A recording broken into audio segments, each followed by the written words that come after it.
Hello friends, जय माता की। जैसे आप देख रहे हैं, आज मैं आई हूँ सिद्धबली मंदिर बाबा के दर्शन करने के लिए। सिद्धबली मंदिर हमारे कोटद्वार का बहुत ही फेमस सिद्ध पीठ है, जहाँ से लोग दूर दूर से माथा टेकने के लिए बाबा के दरबार में आते हैं। और हमारे कोटद्वार के लोग तो जैसे किसी की नई शादी हो, बच्चा हो, किसी का नया घर बना हो, अगर किसी का बच्चा भी पास हुआ तो बाबा के यहाँ प्रसाद चढ़ाने के लिए आते हैं, उनका आशीर्वाद लेने के लिए। क्योंकि सिद्धबली बाबा हमारे कोटद्वार के लोगों के दिलों में बसे हुए हैं। और आप जैसे देख रहे हैं, यहाँ पे गाड़ियाँ पार्किंग है। अगर आप बाहर से आए हैं तो आपको यहाँ पे गाड़ी पार्किंग का चार्ज देना पड़ेगा, तभी आप यहाँ पे अपनी गाड़ी को पार्क कर सकते हैं। और यह है ट्रॉली। इसको देखकर ना मुझे याद आ गई अपनी बचपन की। जब हमारा गांव था तो हम बहुत बार ऐसी ट्रॉलियों में बैठे हैं। इसमें बैठने में ना बहुत मज़ा आता है। इतना मज़ा तो किसी गाड़ी में भी बैठने में नहीं है जितना मज़ा इस ट्रॉली में बैठने में। इसमें आप बड़ा इंजॉय आता है। लेकिन आजकल गाड़ियों में ऐसे लगता है मुझे तो गाड़ी में बैठ के जैसे डिब्बे में बैठ गई हूँ किसी में बंद होके। इतना मज़ा आता नहीं है। चलो फिर अब मैं लेके चलती हूँ। जैसे आज सिद्धबली में लोग आते हैं तो सबसे पहले सिद्ध बाबा के मंदिर में जाते हैं, पर मैं ना सबसे पहले माता के मंदिर में ही जाती हूँ माथा टेकने के लिए। मेरा मानना है, चाहे अपनी माँ हो या जगतजननी माँ, सर्वोपरि वही है। सबसे पहले आपको उन्हीं का ही आशीर्वाद लेना चाहिए। और जैसे कि यहाँ पे ना एक तरफ हनुमान जी है और एक तरफ भैरव बाबा। कहते हैं सबसे पहले इन्हीं के सामने हाथ जोड़कर आपको इनकी आज्ञा लेकर तभी माता के मंदिर में अंदर प्रवेश करना चाहिए।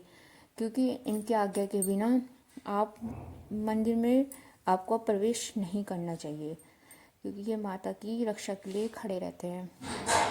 और ये है हमारी माता रानी का दरबार। और माता रानी का ये दरबार है। और यहीं पे माता रानी के सभी 9 रूपों की प्रतिमा भी लगी हुई है। यहाँ पे एक एक करके आपको मैं अब सभी पूरी 9 के 9 स्वरूप का दर्शन आपको करवाऊंगी। जैसे चलो अब हम माता के 9 रूपों का दर्शन करने के लिए चलते हैं। तो ये है हमारी प्रथम देवी शैलपुत्री। और ऐसे करके सभी देवियों के आपको एक एक यहाँ पे लोग क्या करते हैं, माता के दरबार में लोग तब आते हैं, पहले ऊपर जाएंगे सिद्धबली बाबा के। ये है हमारी दूसरी माता की प्रतिमा। पहले सिद्धबली ऊपर जाते हैं, फिर मत्था टेकते हैं, फिर भंडारे का खाना खाते हैं, फिर आराम से तसल्ली से आएंगे माता रानी के दरबार में मत्था टेकने के लिए। पर मेरे को ये सब अच्छा नहीं लगता। मेरा मानना है कि सबसे पहले माँ के दरबार में ही हाजिरी लगाइए, उनका आशीर्वाद लीजिए, और फिर बाबा के दरबार में भी जाइए, उनके उसमें माथा टेकिए, उनका भी आशीर्वाद लीजिए। क्योंकि माँ सबसे पहले होनी चाहिए, उनका आशीर्वाद सर्वोपरि होना चाहिए। अब अपनी अपनी चॉइस है, जैसे जो भी करना चाहे, पर मैं पहले माता के चरणों में ही हाजिरी लगाती हूँ, उनका ही आशीर्वाद लेती हूँ। और सभी देवियाँ आप एक एक करके जैसे देख रहे हैं यहाँ पे। और ये हैं हमारी सभी देवियाँ। और ये है हमारी काली माता। कहते हैं काली माता से ना बहुत लोग डरते हैं, लेकिन इनसे डरने की कोई भी ज़रूरत नहीं है। कि माँ चाहे किसी भी रूप में है, वो कभी भी अपने बच्चे को कोई भी तकलीफ़ नहीं देगी। एक भाव होना, किसी भी रूप में भाव होना बहुत ज़रूरी है। चलो ये आगे चलते हैं। और यहाँ पे ना तरह तरह के पेड़ लगे हैं। अगर आप यहाँ पे अपना कोई पौधा लगवाना चाहते हैं, आप पौधा लगवा सकते हैं, लेकिन पहले आपको सिद्धबली मंदिर समिति की सदस्य से परमिशन लेनी पड़ेगी। और सबसे पहले ये है कि आप यहाँ पे ना पीपल का और नीम का पौधा नहीं लगा सकते, क्योंकि यहाँ पे नीम का पीपल का पौधा लगाना वर्जित है। और सब तरह के पौधे आप लगा सकते हैं, लेकिन अगर आपको यहाँ पे पौधा लगाना है ना, तो आपको पहले यहाँ पे एक लोहे का गोल गोल सा आता है, वो लाना है। क्योंकि यहाँ पे गाय हैं, बंदर है, तो उस पौधे की सेफ्टी के लिए जब तक वो बड़ा नहीं हो जाता, तो आपको वो गोल गोल से जो लोहे का बना होता है वो भी लगाना अनिवार्य होता है। जैसे देखो आप इस पौधे में आपको दिख रहा होगा। तो आप यहाँ पे जब आप आते हैं तो यहाँ पे हर तरह का पौधा है, जैसे बेलपत्री का, आखी का, कनेर का, गुड़हल, गुलाब, तुलसी जी, सब है यहाँ पे। हर तरह का पौधा आपको यहाँ पे मिलेगा। और यहाँ पे ना ये कमल का भी एक छोटा सा तालाब सा है। यहाँ पे ना बहुत कमल खिलते हैं, लेकिन इस समय यहाँ पे एक भी कमल नहीं है। जब यहाँ पे कमल खिलते हैं ना, मैं एक दिन जब भी कल खिलेंगे मैं इसकी वीडियो आपको एक दिन आपके सामने लेके ज़रूर आऊँगी। ये बहुत ही सुंदर लगता है। और जो सामने है ना, ये है बरगद का बहुत ही प्राचीन पेड़। और ये जो आपको सामने दिख रहा है, यहाँ पे जो महंत या पुजारी रहते हैं, यहाँ पे समय समय पर हवन करते रहते हैं। और चारों तरफ, और ये देखिए यहाँ पे ना लोगों ने अपनी घर की पुरानी तस्वीरें ला ला के यहाँ गिरा दी, और यहाँ पे दिए भी पड़े हुए हैं। आप एक कथावाचक को आप सुनाई होगा, उन्हीं की बातें सुन सुन के लोग यहाँ पे दिया जलाने आते हैं।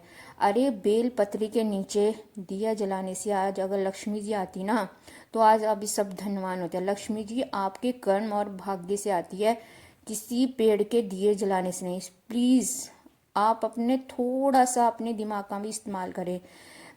किसी के कहने से अब वो कभी कहेंगे बेलपत्री की शिवलिंग पे उल्टा चढ़ाओ, अगले दिन आप उनकी वीडियो सुनेंगे तो सीधा चढ़ाओ। चलो अब आप नेक्स्ट लेके चलते हैं। यहाँ ये सबसे लास्ट में, जैसे जैसे आप बढ़ोगे सबसे लास्ट में आता है शिव जी का। ये भी बहुत प्राचीन मंदिर है।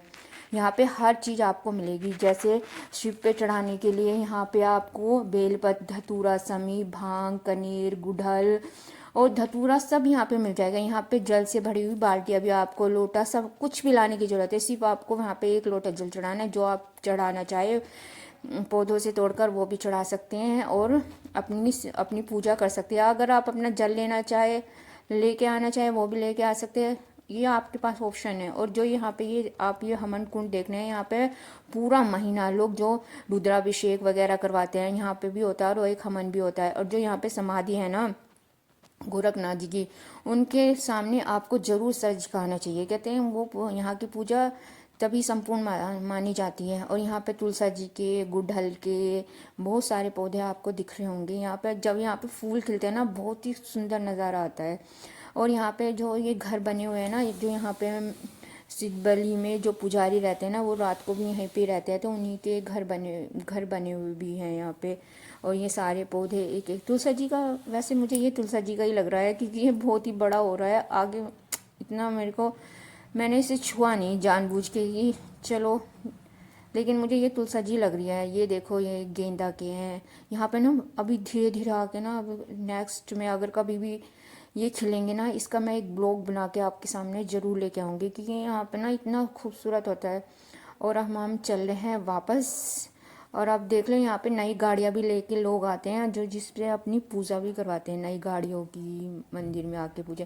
नेक्स्ट आपको मैं चाहती तो इस ब्लॉग को थोड़ा छोटा भी कर सकती थी, पर मैं सोच रही थी कि जैसे ऊपर भंडारा नहीं होता, तो लोग नीचे भी यहाँ पे एक छोटा भंडारा आप नीचे भी करवा सकते हैं। क्योंकि आप ऊपर कभी कभी आपको 3-3 साल तक के भंडारे की बुकिंग है। अगर आपको जल्दी चाहिए तो ये नीचे भी भंडारे होते हैं। जो ये आपको पीला पीला सा एक बड़ा सा रूम टाइप दिख रहा है, यहाँ पे भी भंडारे होते हैं छोटे टाइप। और नेक्स्ट ब्लॉग में मैं आपको लेके चलूंगी ऊपर सिद्धबली बाबा के दरबार में, उनके दर्शन करने के लिए। और देखो यहाँ पे कितना सुंदर, एक बार तो पधारिए हमारे कोट द्वार में।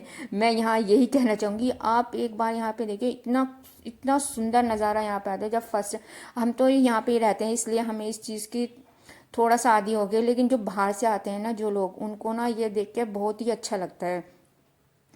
तो अगर आपको मेरा ब्लॉग अच्छा लगा, please like, comment and share. और हमेशा हंसते रहिए, मुस्कुराते रहिए, और एक बार ज़रूर पधारिए हमारे सिद्धबली मंदिर में और माता के दरबार में। जय माता दी।